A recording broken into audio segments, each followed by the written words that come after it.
The air inside the studio was thick with expectation, every camera trained on the man who had built his empire on spectacle. Donald Trump leaned into the microphone, eyes narrowing, lips curling into that familiar smirk. He paused, savoring the silence, then spat the words like venom.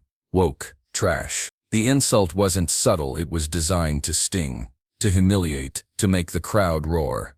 And roar they did. A section of the audience broke into wild applause, while another recoiled in audible gasps. The line cut through the air like shattered glass, sharp, jagged, unforgettable. For a moment it felt as if time froze. Trump relished the chaos, basking in the split reaction, convinced that yet again he had dominated the stage. He tilted his chin upward, the picture of arrogance, believing his opponent would shrink beneath the weight of his ridicule. He expected fluster, outrage, maybe a stumble.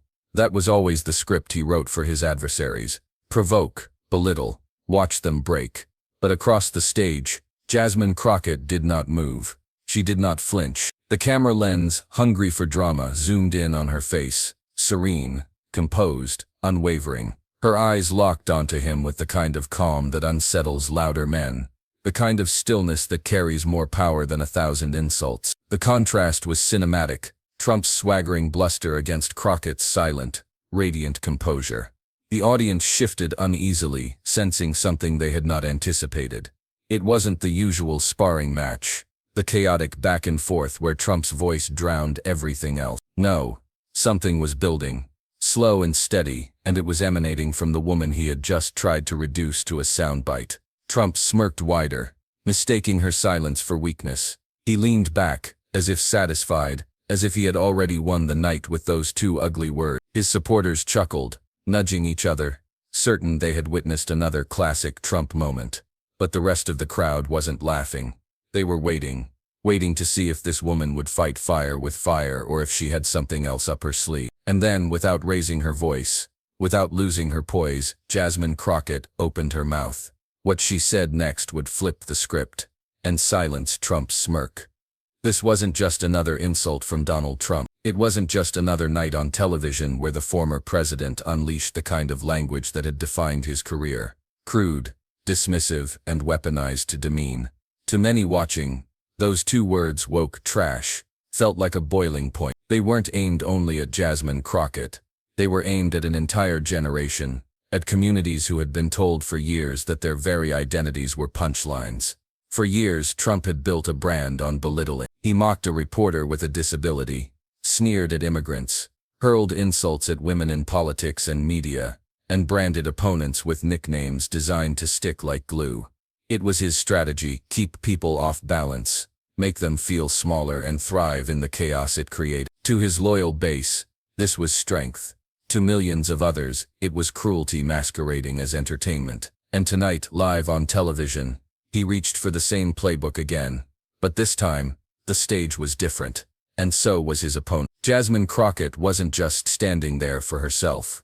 She stood as a vessel for every woman who had ever been called too loud or too angry. For every Black American who had been told they didn't belong. For every immigrant child whose parents had been mocked as less. Trump thought he was diminishing one person with his insult. What he didn't realize was that he had handed her the microphone for millions who knew exactly how it felt to be demeaned. The audience could feel it too. This wasn't going to be another forgettable jab in a long list of petty exchanges. Something in the atmosphere shifted as Crockett straightened her shoulders and held her ground. It was as if the tension of years, the headlines, the rallies, the sneers was compressing into this single confrontation. People watching at home leaned closer to their screens. On social media, clips of Trump's insult were already being clipped, captioned, and shared. The world was bracing itself, waiting to see whether Crockett would fade under the glare or rise into the moment. Because this wasn't just about Donald Trump calling one woman woke trash. It was about the long pattern of diminishing voices who dared to challenge him. It was about how America itself would respond when arrogance tried once again to humiliate dignity on live television. Would it be business as usual, another viral soundbite swallowed in the endless churn of political drama? Or would this be the night when the pattern finally broke? Jasmine Crockett's face gave nothing away. Calm, composed, but behind that calm rested decades of struggle, years of resilience, and the quiet fire of someone who knew that this stage wasn't about ego. It was about legacy. Her reply would not be just her. It would belong to everyone who had been labeled, reduced, and dismissed. And that was why in that silence, the stakes felt so impossibly high. It wasn't merely a clash of personalities. It was a battle over the meaning of dignity in American politics. The crowd, restless and uneasy, sensed. The cameras captured every flicker of Trump's smug expression. The world leaned in, because what was about to happen wasn't just a clapback.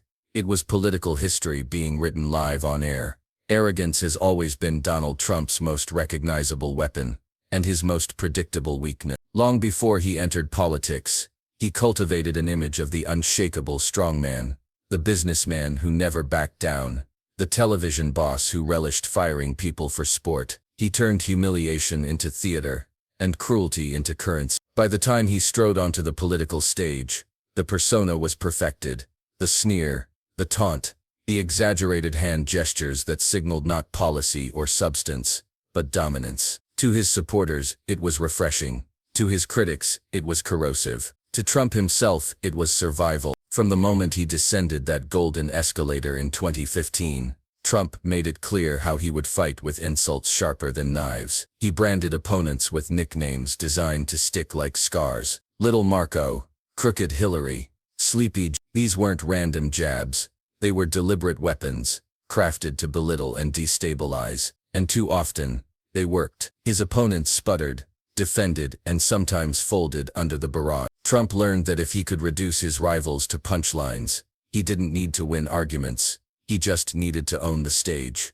The infamous moments stacked up like trophies in his cabinet of chaos. He mocked a reporter with a disability, flailing his arms in grotesque imitation while his supporters laughed. He dismissed immigrants as criminals, characterizing entire groups with one broad, demeaning brush. He labeled women who challenged him with words meant to strip away dignity: nasty, coarse face, low IQ. He sneered at military families who had sacrificed everything. Time and again, the line between political strategy and personal cruelty blurred until they were indistinguishable. It was a formula that had carried him for years. By throwing opponents off balance, he created an arena where he was the loudest voice, the one dictating the terms. He didn't just thrive on chaos. He manufactured. Debates turned into shouting matches, press conferences into circuses, policy discussions into arenas for mockery, and always Trump at the center, smirk fixed, feeding off the disruption.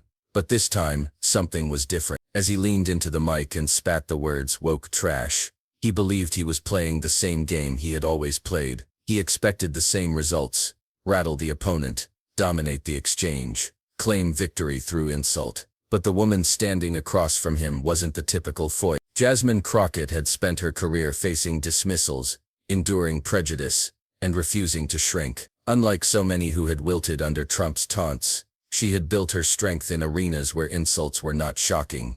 They were expected. To her, words like his were not weapons of power, but tired echoes of a strategy that had already begun to fray. And the arrogance of Trump blinded him to that reality. He still saw the stage as his domain, the crowd as his audience, the insult as his ultimate move. He was so certain of the script that the woman across from him would stumble, fume, or at least break her composure, that he never considered what would happen if the script failed.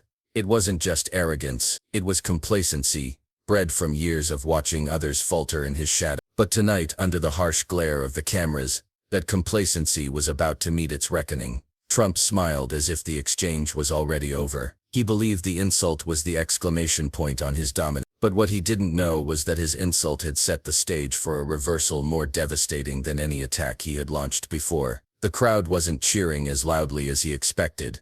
The gasps had lingered, and behind that calm, unwavering expression on Jasmine Crockett's face was a strength he had underestimated.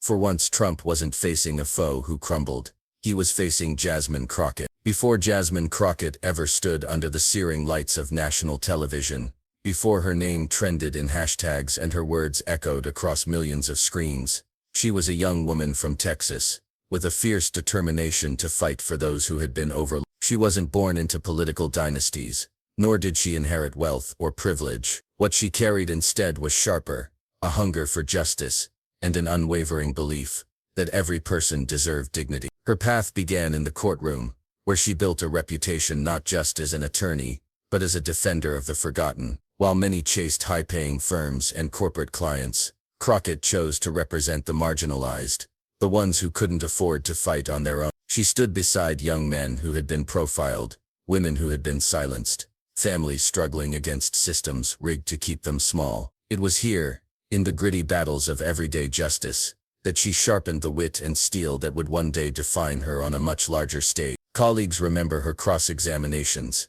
how she could dismantle contradictions with a smile, how she made arrogance collapse under the weight of facts. She wasn't just clever, she was relentless. Every dismissal she faced, every time her voice was talked over or ignored, became her very presence in the courtroom, black, female, unapologetically bold, was itself a form of resistance against those who expected her to stay silent.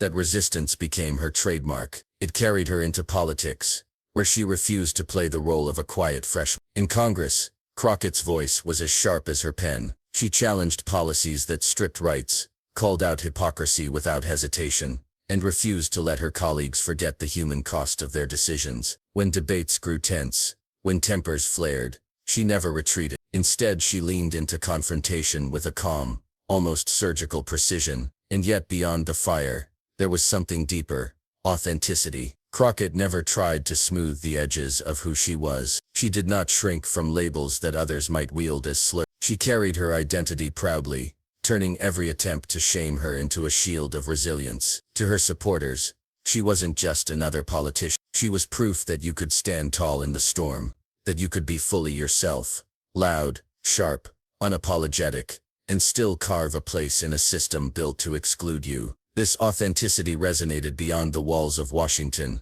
in barbershops and classrooms, in churches and living rooms. People saw her and recognized a reflection of themselves, someone who had been told no more times than she could count, someone who had fought for every inch of space she occupied, and someone who refused to bow when power tried to push her down. For immigrants, women, working-class families, and communities of color, Jasmine Crockett wasn't simply a lawmaker. She was a living rebuttal to the idea that dignity could be stripped away by insult.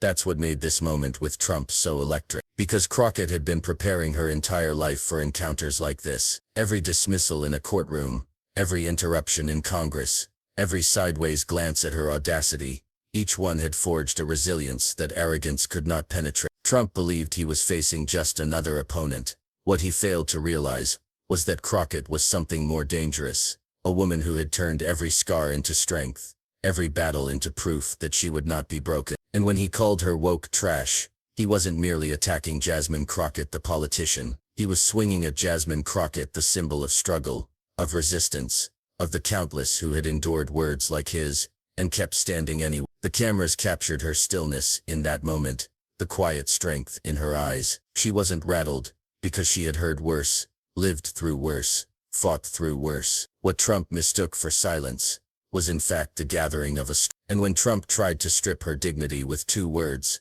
Crockett turned decades of struggle into one moment of fire.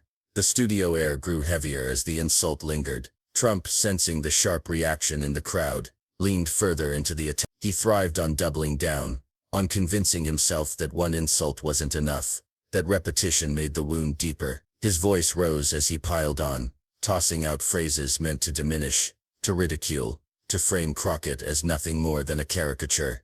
She's weak, she's a phone, she's one of those woke radicals who hates America, he sneered, gesturing broadly as if the force of his hand could amplify the sting of his words. The crowd behind him cheered louder, some clapping in rhythm with his cadence. It was the familiar Trump rhythm: speak louder, speak longer, drown the room until the opponent's voice becomes irrelevant. But tonight, the rhythm was faltering.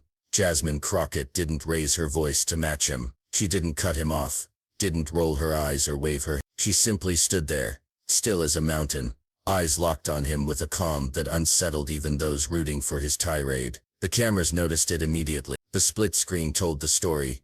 On one side, Trump animated, red-faced, relishing in his performance. On the other, Crockett, unmoved, her silence louder than his roar. The tension was unbearable. Every insult Trump hurled seemed to bounce off the air, dissolving before it could land. His words, which once seemed like weapons, now sounded strangely hollow in the face of Crockett's composure. Viewers at home tweeted in real time, "Why isn't she saying anything? Is she just going to take this?" The anticipation built with every second of her restraint. Trump mistook that restraint for weakness. He smirked, believing he had her cornered. He leaned into the microphone with a theatrical whisper. "She doesn't even have a response." "That's because there isn't one." Laughter erupted from a section of the audience, but even through the noise, something in the room was shifting.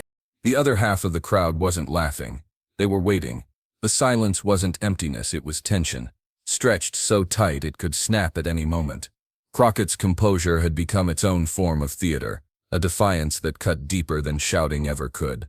It was as if she were holding a mirror up to Trump, forcing the audience to watch him unravel in real time. For years his dominance relied on chaos, but chaos needs cooperation. It needs the opponent to stumble, to shout back, to feed the flames. Without it his fire sputtered, and as the seconds ticked by, it was clear to everyone watching, the fire was sputtering. The moderators shifted uncomfortably. The audience murmured, glancing between the two figures on stage. Crockett had turned silence into a weapon, and Trump, for all his bluster, didn't know how to strike back at something so immovable. His barbs were bouncing off the armor of her composure, and in the reflection of that armor his own desperation became visible.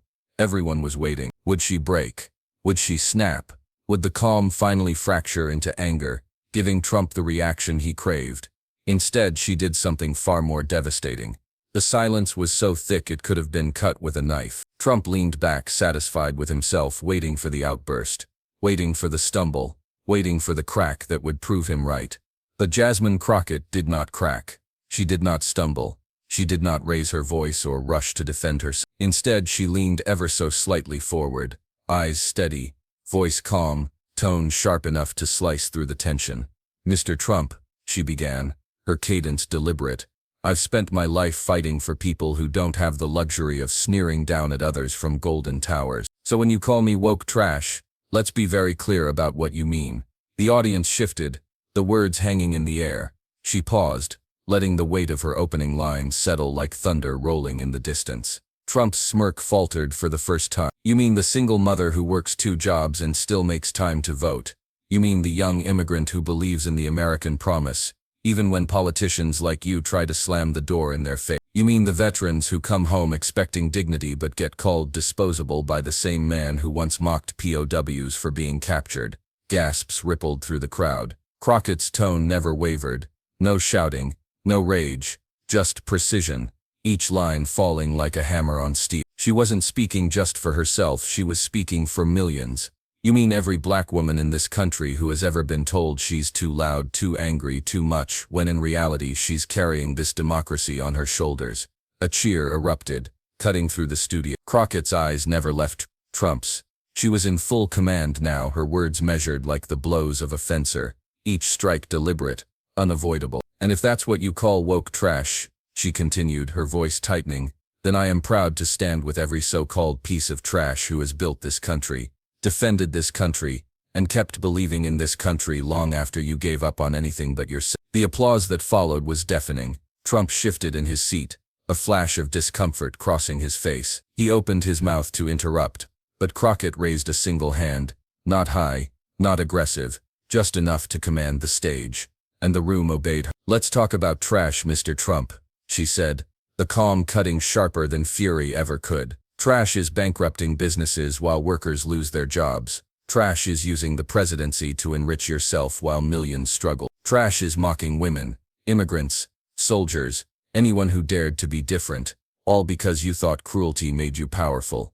The crowd roared, but Crockett didn't pause long enough for the energy to fade. She pressed forward, unrelenting.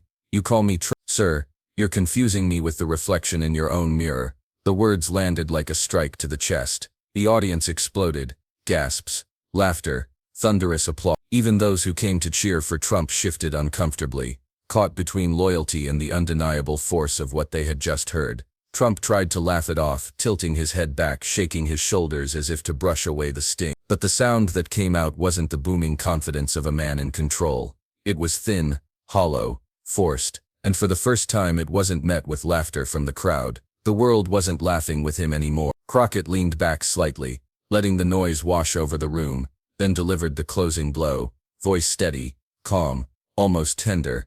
You can sneer, you can insult, you can try to reduce people to your playground nicknames, but dignity doesn't bend to arrogance. Not tonight, not ever. The studio erupted. Some were on their feet, others wiped their eyes, not from sadness, but from that rarest of emotions in politics, catharsis. Social media feeds lit up instantly, captions flying across timelines. You're confusing me with the reflection in your own mirror. Clips circulated within seconds, millions watching in real time as Crockett dismantled Trump's insult with a grace that turned humiliation back on the man who hurled it. Trump sat there, visibly rattled. For once he wasn't in control of the stage. For once his insults didn't dominate the night. Instead, his attempt at belittlement had been transformed into a rallying cry. One he could not own, one he could not dismiss. Crockett's composure remained unbroken, her calm expression a stark contrast to the flustered former president beside her. She had not shouted, she had not lashed, she had simply spoken truth, line by line, until his arsenal of insults looked pitiful in comparison. It was the moment everything shifted. The duel was over, and there was no doubt about who had claimed victory. The moment Trump tried to laugh, but the world wasn't laughing with him anymore. The moment Jasmine Crockett's words left her lips, the internet caught fire. Within minutes, clips of the exchange were uploaded, remixed, subtitled, and shared at breakneck speed. The line, "You're confusing me with the reflection in your own mirror," was everywhere. It became a meme, a slogan, a lightning bolt of validation for millions who had waited years to see someone face Trump without flinching. Twitter was the first battlefield. Hashtags shot up the trending list. Crockett clapback, mirror moment, dignity verse. Celebrities tweeted the clip with stunned admiration. Ava DuVernay called it cinema. Kerry Washington wrote simply, "This is how." Athletes reposted it with flame emojis. Musicians dropped it into their Instagram stories, and activists stitched it into TikToks that racked up millions of views in hours. Late-night comedians had a field day. On his opening monologue, one host leaned back in his chair and mimicked Trump's smirk before replaying Crockett's words to a roaring audience. Another joked that Trump would have to retire his insult game altogether because he'd finally met a comeback he couldn't outshout. Cable news played the exchange on loop, analysts dissecting not only what Crockett had said, but how she had said it, with composure, with restraint, with precision that cut deeper than chaos ever could. But the real impact wasn't in the jokes or the headline. It was in the quiet places, the living rooms, the buses, the lunch breaks, where ordinary people watched that clip and felt something stir inside them. For the young immigrant girl in Queens who'd been called trash for speaking Spanish on the subway, Crockett's words were more than a comeback. They were armor. For the single mother balancing two jobs who had heard insults from supervisors, politicians, even strangers, it was validation that her dignity was not defined by those who mocked her. For the black women who had carried entire movements on their shoulders, while being labeled too angry, Crockett's poise was a mirror of their own strength. Social media flooded with stories. People shared personal experiences, threading them with Crockett's quote. A veteran wrote, "I've been called disposable. Tonight I saw someone call that out on national TV. Thank you, Jasmine." A teacher posted, "I showed my students this clip. They finally saw a politician stand up without shouting and win." The ripple effects stretched into communities long ignored by the spotlight. In barbershops, men replayed the clip and nodded in approval. In college dorms, students quoted her words as if they were lyric. Churches, mosques, and community centers saw people gathering around phones, watching, rewatching, smiling, clapping. It wasn't just politics. It was cultural, emotional, personal. Trump's insult had been designed to reduce her. Instead, it elevated her into a symbol larger than herself. And in that reversal, something shifted in the narrative of power. People who had once felt silenced now saw a model of how dignity could defeat derision.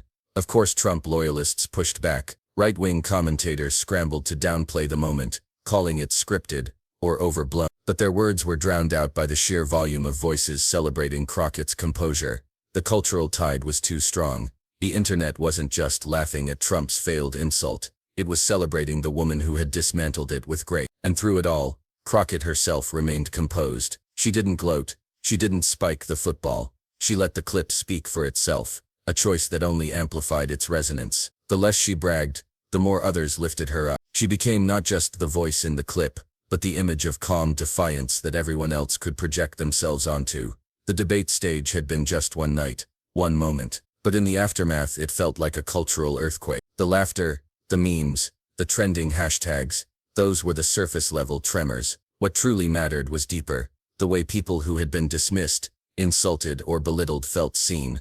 Because the truth was undeniable, Jasmine Crockett hadn't just answered an insult. She had shifted the balance of power, if only for a night, away from arrogance and toward dignity. But beyond the laughter and the memes, something deeper began to stir. When the dust settled and the hashtags began to fade into the background of an ever-churning news cycle, the meaning of Jasmine Crockett's moment only grew sharper. It became clear that this wasn't just a debate quip or a viral soundbite. What unfolded on that stage was a lesson in power, not the kind built on volume, intimidation, or arrogance, but the kind rooted in dignity. For years, Trump had thrived by turning politics into a circus of insult. His strategy was simple: demean his opponents until they cracked, then relish their unraveling. It worked because so many played by his rules, shouting back, lowering themselves to his level, or faltering under his barrage. But Crockett refused to play his game. She didn't rise to his She didn't attempt to drown him out. She stood tall, steady, and unbothered,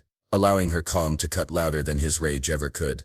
That was the real power of the moment. It wasn't simply that Crockett outwitted Trump, it was that she reminded everyone watching that dignity is not weakness, and restraint is not surrender. In a culture where arrogance is too often mistaken for strength, she flipped the script and showed the opposite to be true. Because when someone tries to reduce you with a label, whether it's woke trash, too angry, too foreign, or not enough, you always have a choice. You can accept their definition, you can crumble beneath it, or you can stand firm in who you are and let their words collapse under their own weight. Crockett embodied that choice on live television. She didn't just defend herself, she defended the millions who've been demeaned, insulted, and shoved aside. She became proof that dignity is not passive, it is active, resistant. Her composure also carried a universal reminder that strength does not require shouting, and truth does not require satirics. Trump's arrogance was loud, but loudness does not equal legitimacy. Crockett's calm was quiet, but quietness does not equal weakness. In fact, it was her stillness that made his bluster look so small. This wasn't about left versus right, or even one woman versus one man. It was about something older, deeper, and more universal: truth versus arrogance. And in that single televised moment, truth won. People will forget hashtag, they will forget the clever memes, and even the comedy sketches, but they won't forget the image of Jasmine Crockett, unflinching as she faced a storm of arrogance, and refused to bend. That image will endure because it speaks to something that transcends politics. It speaks to every person who has ever been told they don't belong, every worker who has ever been belittled by a boss, every child who has ever been bullied in a schoolyard. It tells them you don't have to fight dirty to win. You don't have to lose your composure to prove your strength. Dignity held firmly is its own weapon, and maybe that's why the moment resonated so deeply. Because people are hungry for proof that arrogance isn't invincible. They want to believe that the sneer, the insult, the swagger, that none of it holds up against the steady flame of truth. Crockett gave them that proof. In the end, Trump's insult backfired, because it revealed more about him than about her. He intended to strip her of respect, but instead he stripped himself of credibility. His words highlighted his arrogance, her response highlighted her dignity, and side by side the contrast was undeniable. The lesson is simple but timeless. Arrogance burns itself out, but dignity endures. Crockett reminded the world of that truth, not with rage, but with grace. And that is why the moment will be remembered, not as a political exchange, but as a human one. Because when arrogance meets dignity, dignity always wins. Trump hurled an insult meant to demean, to silence, to reduce Jasmine Crockett to nothing more than his caricature of woke trash. But instead of shrinking, she rose, and in rising, she didn't just answer for herself. She answered for everyone who has ever been diminished by arrogance, mocked for their identity, or told they didn't belong. That is why her moment wasn't just a comeback, it was a demolition. Trump tried to weaponize rage, but Crockett disarmed him with something far stronger: dignity. And in the process, she flipped the entire script. He sneered, she stood tall. He ranted, she remained calm. He mocked, she spoke truth. And the world saw clear as day which one of them held the real power.